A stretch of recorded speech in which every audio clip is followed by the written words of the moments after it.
ಸಚಿವ ಸಂಪುಟ ವಿಸ್ತರಣೆಯಿಂದ ಮಾಜಿ ಸಿಎಂ ಸಿದ್ದರಾಮಯ್ಯನವರು ಅಸಮಾಧಾನಗೊಂಡಿರುವುದಂತೂ ನಿಜ.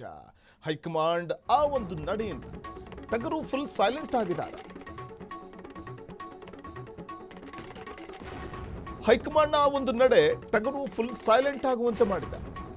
ಸಂಪುಟ ವಿಸ್ತರಣೆ, ಖಾತೆ ಹಂಚಿಕೆ ತಕರಾರು ಇಷ್ಟಾದರೂ ಕೂಡ ಸಿದ್ದು ಮೌನವಾಗೇ ಇದ್ದಾರೆ.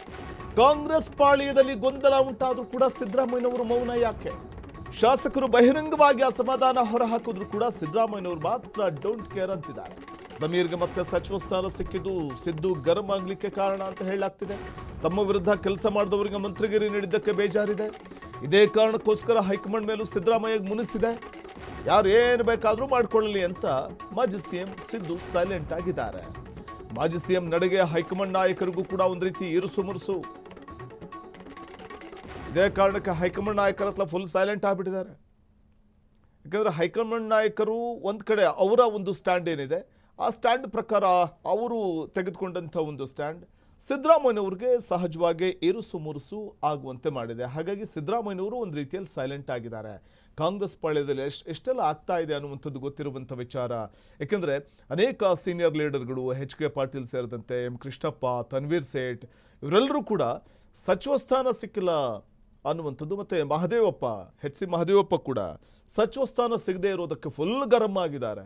ಇಂತಹ ಸಂದರ್ಭದಲ್ಲಿ ಒಂದು ಕಡೆ ಆ ಒಂದು ಅಸಮಾಧಾನವನ್ನು ಶಮನ ಮಾಡೋ ಪ್ರಯತ್ನವನ್ನು ಮುಖ್ಯಮಂತ್ರಿಗಳು ಮಾಡ್ತಾ ಇದ್ದಾರೆ. ಆದರೆ ಮಾಜಿ ಸಿಎಂ ಸಿದ್ದರಾಮಯ್ಯನವರು ಮಾತ್ರ ಇಷ್ಟೆಲ್ಲ ಆಗ್ತಾ ಇದ್ರು, ನನಗೂ ಇದಕ್ಕೂ ಸಂಬಂಧನೇ ಇಲ್ಲ ಅನ್ನುವಂತೆ ಫುಲ್ ಮೌನವಾಗಿದ್ದಾರೆ.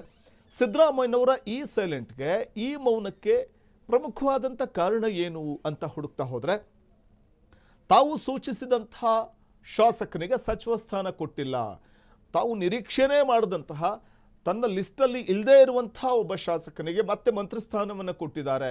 ಇದು ಒಂದು ರೀತಿಯಲ್ಲಿ ಸಿದ್ದರಾಮಯ್ಯನವರ ಅಸಮಾಧಾನಕ್ಕೆ ಕಾರಣ ಆಗಿದೆ. ಇದೇ ಕಾರಣಕ್ಕೆ ಸಿದ್ದರಾಮಯ್ಯನವ್ರು ಏನು ಬೇಕಾದರೂ ಮಾಡ್ಕೊಳ್ಳಿ ಅಂತ, ನನಗೂ ಇದಕ್ಕೂ ಸಂಬಂಧ ಇಲ್ಲ ಅನ್ನುವಂತೆ ಸೈಲೆಂಟ್ ಆಗಿದ್ದಾರೆ.